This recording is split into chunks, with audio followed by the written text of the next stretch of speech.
तो आज मेरे पास ये बजाज कंपनी का पोर्टेबल मिनी फैन सही होने आया है। ये वर्क नहीं कर रहा है, ना चार्जिंग हो रही है।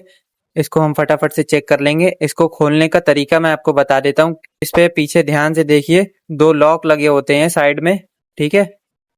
दोनों लॉक लगे होते हैं, इनको हम पेचकस की हेल्प से लॉक को दबाना है और ये खुल जाएगा, ठीक है। तो ये इसमें सेल वाली बैटरी लगी हुई है, इसको हम निकाल लेंगे। और इसमें एक प्लेट लगी हुई है, ठीक है।